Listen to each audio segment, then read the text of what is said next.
Good morning. This is Wednesday, July 18th, 2018 at 7:42 a.m. Um, just to let you know, I may not have been very active on my blog lately. My um I think it was Sunday night, I ended up going to the ER and they diagnosed me with one kidney stone. I think I may have more than that. I see the doctor on Thursday to talk more about it. But I've been in a lot of pain on heavy pain pills, so I've been really out of it. But I thought it was important that I read the Bible and I write about it and we talk about it. So we are in Genesis chapter 8, and again I'm reading from Joyce Meyer's Battlefield of the Mind Bible, Amplified Bible. So, and God remembered and thought kindly of Noah and every living thing and all the animals that were with him in the ark. And God made a wind blow over the land, and the waters receded. Also, the fountains of the deep, subterranean waters, and the windows of the heavens were closed. The pouring rain from the sky was restrained, and the waters receded steadily from the earth. At the end of 150 days, the water had diminished. On the 17th day of the 7th month, 5 months after the rain began, the ark came to rest on the mountains of Ararat in Turkey. The waters continued to decrease until the 10th month. On the first day of the 10th month, the tops of the mountains were seen.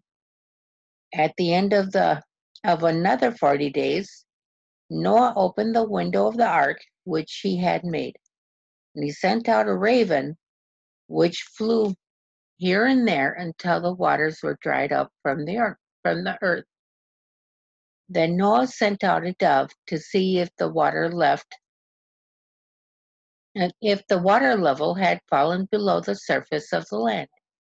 And the dove found no place in which to rest the sole of her foot, and she returned to him in the ark, for the waters were still on the face of the earth, of the entire earth. So he reached out his hand and took the dove and brought her into the ark.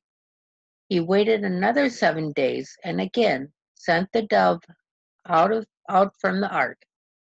The dove came back to him in the evening, and there in her beak was a fresh olive leaf.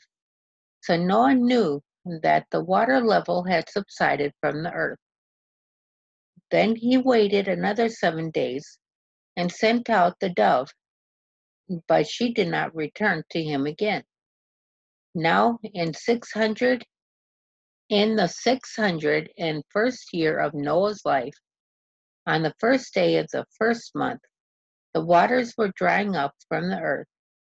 Then Noah removed the covering of the ark and looked, and the surface of the ground was drying. On the 27th day of the second month, the land was entirely dry. And God spoke to Noah, saying, "Go out of the ark, you and your wife and your sons and their wives with you. Bring out with you every living thing from all flesh, birds and animals, and every crawling thing that crawls on the earth, that they may breed abundantly on the earth and be fruitful and multiply on the earth." So Noah went out, and his wife and his sons and their wives with him, after being in the ark 1 year and 10 days. Every animal, every crawling thing, every bird, and whatever moves on the land went out by families, type groupings from the ark. And Noah built an altar to the Lord and took of every ceremonially clean animal and of every clean bird and offered burnt offerings on the altar. The Lord smelled the pleasing aroma, a soothing, satisfying scent. And the Lord said to himself, I will never again curse the ground because of man, for the intent